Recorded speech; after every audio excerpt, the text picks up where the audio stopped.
Fue un acontecimiento seminal para la construcción de nuestro proyecto nacional. ¿Estamos, Lau? Bien.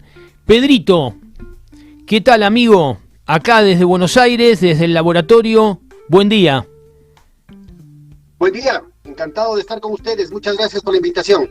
¿Cómo estás? Todo bien. Un gusto grande. Acá, aquí aguantando a Noboa, que es peor que su Milei. Ah, bueno, eso tendríamos que discutirlo. Pedro, gracias por... Ya estuviste con nosotros en una oportunidad, gracias por estar de vuelta, ¿sabes? Te agradecemos muchísimo. A las órdenes, muchas gracias. Igual, es recíproco. Pedro, primero, el programa de hoy se lo hemos dedicado a la política internacional. Hace un ratito estuvimos con Gabriel Fernández hablando del tema de los BRICS. Y ahora me gustaría preguntarte, para arrancar la entrevista, ¿cómo estás viendo vos este conflicto entre Estados Unidos y Venezuela? ¿Y qué es lo que estás viendo vos ahí? ¿Qué nos podés decir al respecto? ¿Cuál es tu interpretación de lo que está ocurriendo? ¿Y qué te parece que puede pasar? Bueno, yo creo que antes que nada es importante que esto se convierta en un llamado de atención frente a las narrativas predominantes de algunos compañeros, tanto de la izquierda marxista como del campo nacional popular y en general, ¿no?, de la disidencia frente a la globalización, que intenta plantear las cosas como una dicotomía entre los globalistas y los nacionalistas. Es evidente que Trump es también un proyecto globalista y que Trump es otro proyecto del imperio. Empecemos por ahí. Entonces, lo que está pasando con Venezuela no es solo Venezuela, es parte de una una larga historia de agresiones de los Estados Unidos contra nuestra América y de agresiones específicas en contra de Venezuela para controlar su petróleo.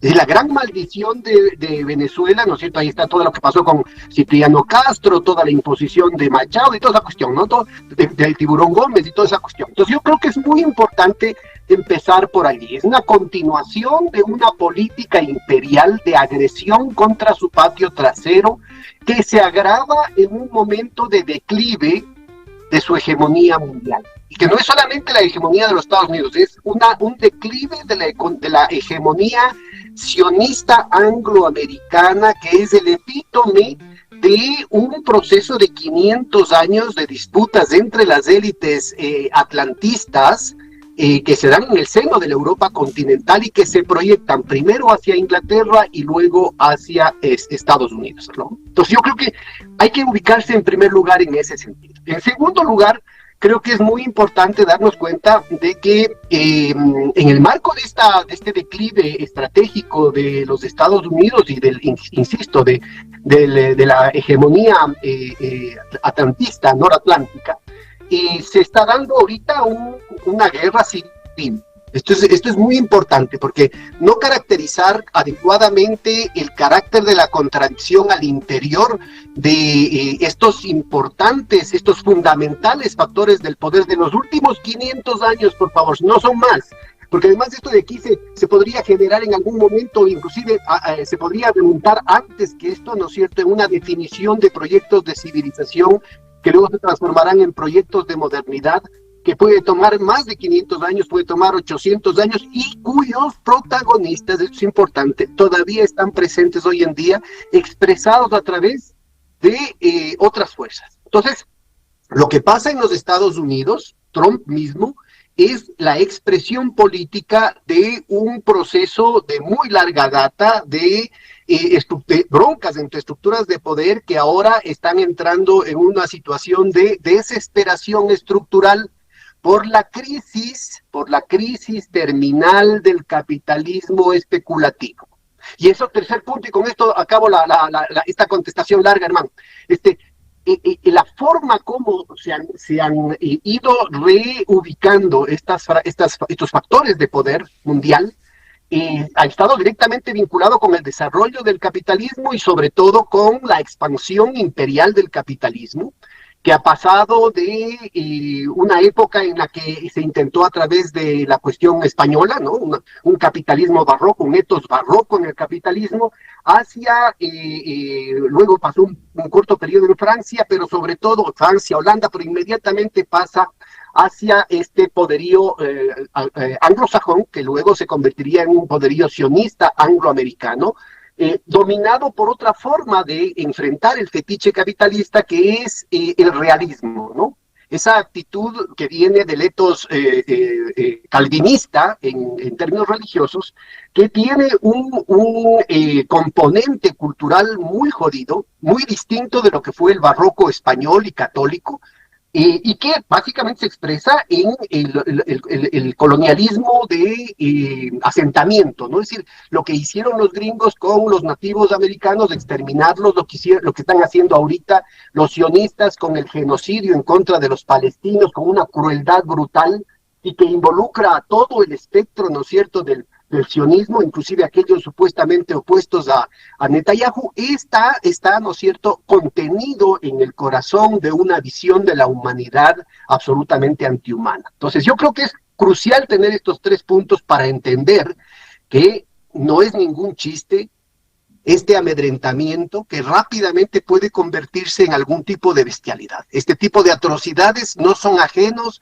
a esta matriz cultural y no son ajenos a esta disputa brutal que se está dando al interior de las élites, ¿no es cierto?, de estas élites forjadas a lo largo de 500 años, entre lo que sería la lógica del capital monopólico financiero vinculado a la producción y la lógica del capital monopólico financiero vinculado a la especulación, que en ambos casos está llegando a una situación de desesperación por el traslado del centro de gravedad del desarrollo industrial, del desarrollo tecnológico hacia Asia y sobre todo hacia China.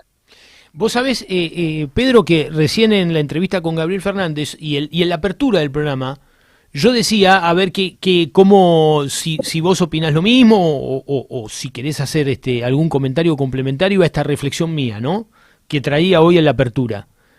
Decía yo que el siglo XX, hoy se cumplen 86 años del comienzo de la Segunda Guerra Mundial, y en general, no sé si por influencia europea y norteamericana, pero nosotros solemos ver el siglo XX como el siglo de las 2 guerras mundiales, ¿no?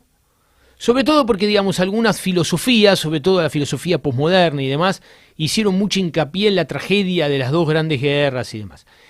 Pero hacemos poco hincapié en el hecho de que el siglo XX también fue el siglo de la descolonización y de la lucha de los pueblos por su liberación y su independencia de las potencias coloniales.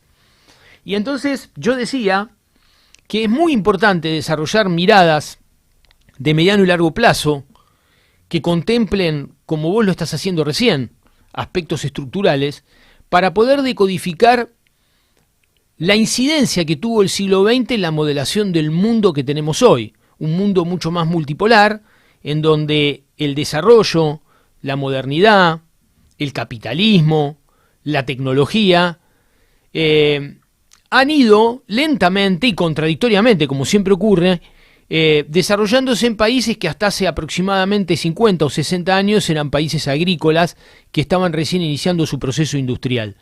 ¿Vos coincidís en esa lectura? ¿Te gustaría o te parece que habría que agregarle algo a eso? Porque yo creo que uno de los elementos que más incidencia tiene en estas cuestiones es nuestra colonización cultural. Y en realidad, no sé qué ocurrirá en el resto de América Latina, pero en la Argentina la mirada sobre los procesos internacionales es siempre absolutamente coyuntural y nunca se tienen en cuenta estos procesos de mediano y largo plazo. Yo coincido completamente con lo que estás diciendo y esto nos ayuda a ver el tema de una manera fundamental, ¿no? Por un lado están los de arriba, que es lo que hablamos en la primera respuesta. Ahora tú planteas el tema de los de abajo, ¿no? Y en esto es fundamental ubicar que el siglo XX y el siglo XXI, a pesar de momentos importantes de confusión y de aletargamiento, sigue siendo parte de un proceso irreversible de despertar de los sectores populares. Y en ese sentido, en el despertar de los pueblos, hay 2 grandes vertientes que ahora sectores, yo no sé si desde la ingenuidad o desde la prostitución están intentando generar discrepancias irreductibles, ¿no es cierto?, entre la gran corriente nacional popular y la gran corriente socialista marxista inclusive, ¿no? Entonces, en el proceso al que tú haces referencia, que cambia radicalmente el mundo, con todas sus limitaciones, con todos sus defectos, con sus derrotas, con sus meteduras de pata, con todo lo que digas, la historia de la humanidad cambió para siempre. Porque estamos hablando de un proceso de irrupción de las masas, estamos hablando de un proceso de asunción del papel de agencia, ¿no? El asunto de tomar en sus propias manos el destino, que había sido arrebatado, yo te diría, tal vez desde la Revolución Neolítica y desde la constitución de los estados, ¿no? Con el tema primero de la alienación autoritaria, digamos, de la formación de los despotismos, y luego con el tema de la alienación y el fetiche mercantil.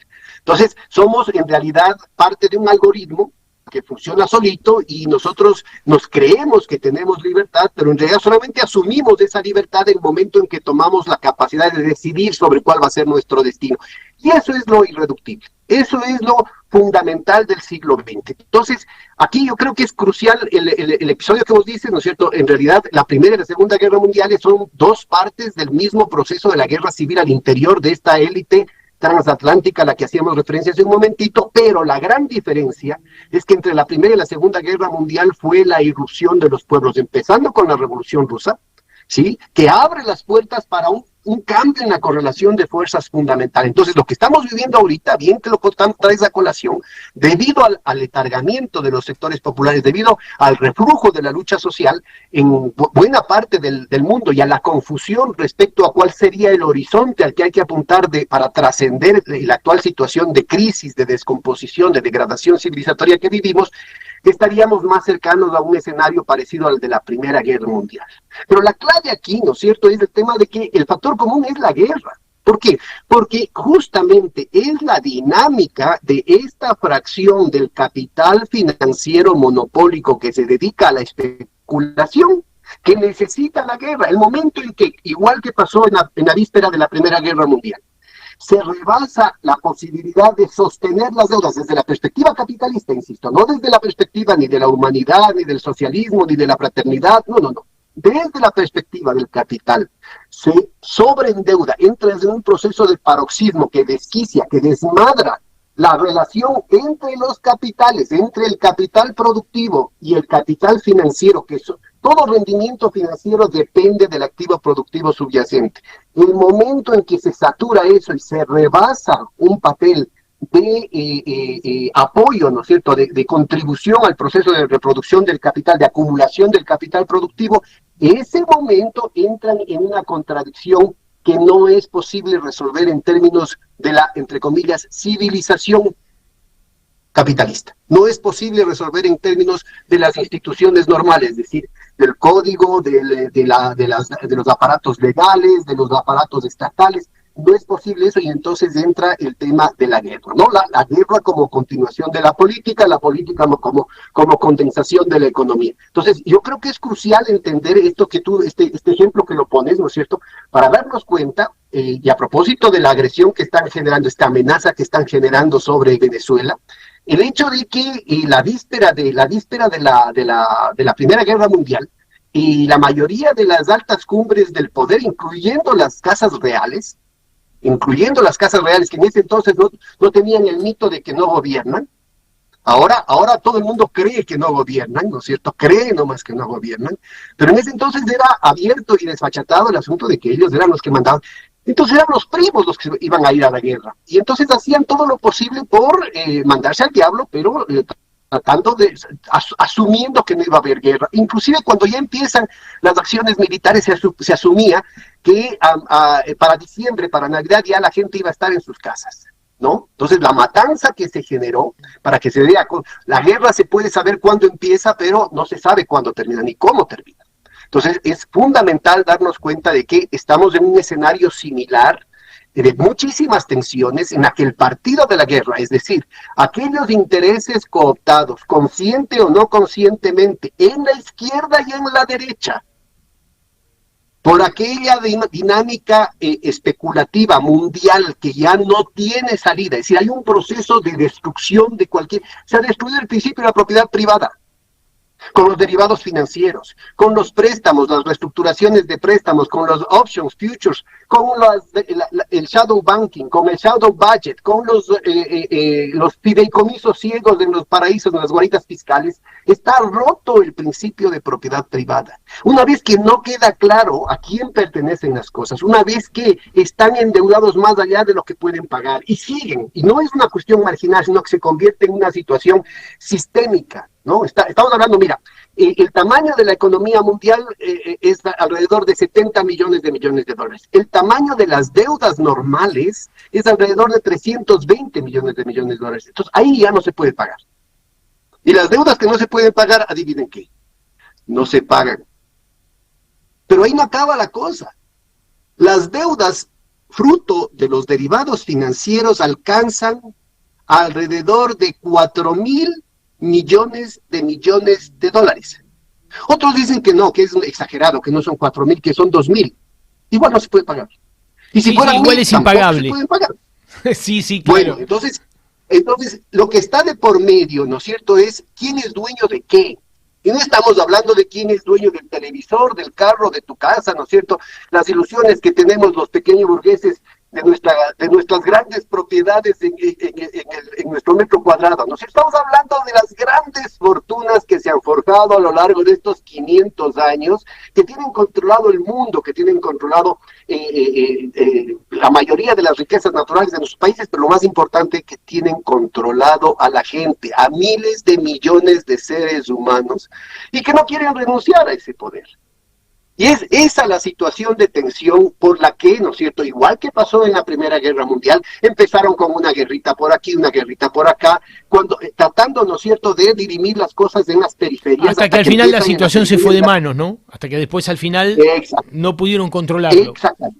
Entonces, fíjate, lo que está sucediendo ahorita puede tener esa situación. Intentan, ¿no es cierto?, resolver la cosa con lo de Ucrania, intentan resolver la cosa con el genocidio en el sudoeste de Eurasia, intentan crear una situación en Filipinas, en Taiwán, en el mar del sur de China, intentan resolver una cuestión, intentan armar nuevos focos de tensión en el sur de Rusia, intentan armar nuevamente en antigua Yugoslavia, ¿no es cierto?, otra vez en Serbia, otra vez en Bosnia-Herzegovina. Importantísimo, fíjense cómo se repite la historia. Un siglo después, ¿no? Un siglo después del asesinato del archiduque en el mismo lugar. Pero rima, ¿no? Entonces están buscando, están utilizando provocadores de un lado y otro, inclusive en la propia Bosnia-Herzegovina, para crear un nuevo foco de tensión que con un nuevo sistema de alianzas que ya está armado, igualito a lo que Eduardo VII creó, inclusive antesito de morirse, 4 años antes de que empiece la Primera Guerra Mundial, ya estaba armada las condiciones de la Primera Guerra Mundial. Entonces, el asesinato del heredero al trono del Imperio Austrohúngaro lo único que hace es detonar, ¿no es cierto?, una bomba que ya estaba armada, una bomba de tiempo que ya estaba armada. Lo mismo está sucediendo ahorita. Por eso es que es tan importante, ¿no es cierto?, en las preguntas que tú estás haciendo, en estos paralelos que tú estás haciendo, entender la importancia de la lucha por la paz, de la diplomacia de los pueblos. Esto a nivel de las élites, sea por cobardía, sea por ignorancia, sea por prostitución. Esto a nivel de los intelectuales igual, izquierda y derecha. Lo importante aquí es, más allá de cualquier problema, que cualquier crítica que podamos tener en contra de la política económica, de la política del gobierno de Venezuela, es tener clarísimo el asunto, que es una agresión imperial que puede escalar rápidamente a una situación incontrolable. La movilización de la ciudadanía mundial, la movilización de la patria grande en defensa de la dignidad de América Latina, en defensa de la soberanía de nuestros pueblos, en contra de la guerra, en contra de la muerte, es crucial ahorita. Y aquellos que siguen, ¿no es cierto?, es que lo que pasa es que son machistas, es que no son ecologistas, es que lo que pasa, con cualquiera de esos pretextos, ¿no es cierto?, quieran plantear cualquier justificación de agresión al pueblo venezolano, son traidores a la patria grande. Es indispensable que levantemos una voz junta, que quitemos cualquier posibilidad de que se creen cuñas, que se creen divisiones al interior del campo popular para poder tener con claridad, ¿no es cierto?, una movilización que evite la guerra, aquí y en cualquier otra parte del mundo. Estamos hablando con Pedro Páez, economista, un amigo, sobre la situación internacional. Pedro, la última. Quería consultarte sobre cómo ves vos hoy a América del Sur. Nosotros aquí desde la Argentina con Milei estamos en una situación muy particular, vos sabés. Pero ¿cómo ves hoy a nuestro continente? Porque recién hacías un llamamiento a que el conjunto de nuestro continente se interponga ante esta amenaza de agresión norteamericana. ¿Cómo ves a América Latina en este momento?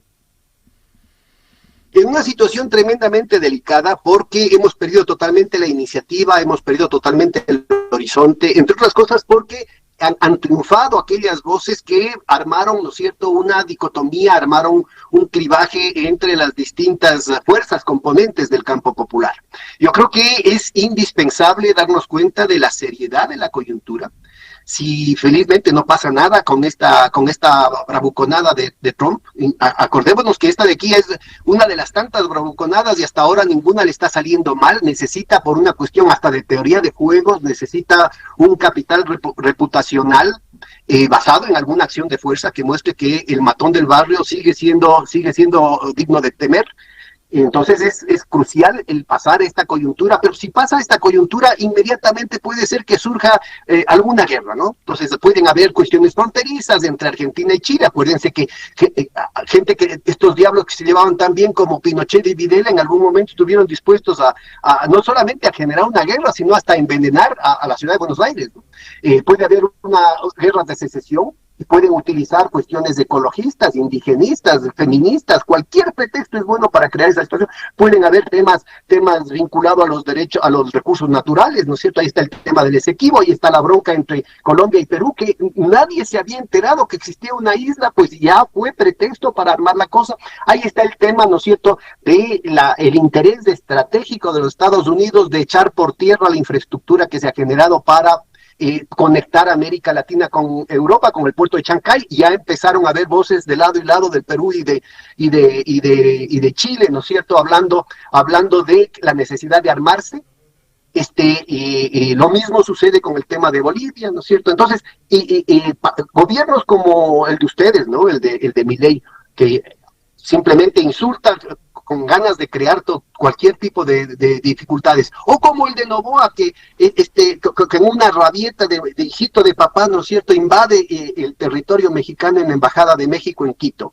Muestran claramente la rapidez con la que pueden deteriorarse las situaciones. Insisto, aquí es solo la diplomacia de los pueblos. Olvidémonos de todas las diferencias y busquemos con ahínco la posibilidad de converger en torno a un gran frente único de toda la patria grande, de todas las fuerzas honestas de la patria grande, para insistir, para exigir que se adopte siempre el camino de la paz. Bueno, Pedro, te estoy muy agradecido, te estamos muy agradecidos acá en el laboratorio de que hayas estado una vez más con nosotros. Sabés que te respetamos mucho. Te seguimos, siempre estamos atentos a todas las cosas que escribís y que publicás, y que sos un militante y un luchador de la causa de América Latina. Así que muy agradecido de que hayas estado en el laboratorio con tus opiniones y seguramente muy pronto nos vamos a estar viendo otra vez. Muchas gracias por recibirme y muchas gracias por esas exageraciones. Un gran abrazo. Chau, amigo, un abrazo grande. Bueno, estamos terminando la emisión de hoy del laboratorio. Esperemos que la semana que viene podamos estar todos, que pueda estar Gervasio ya acá, que se reincorpore. Le mandamos un gran saludo a Gerva, sabemos que está viajando para Neuquén, así que le mandamos un beso enorme. Un abrazo muy grande a todos los oyentes y oyentas que nos han acompañado hoy. Y bueno, será hasta la semana entrante. Patria o muerte. Nos vemos.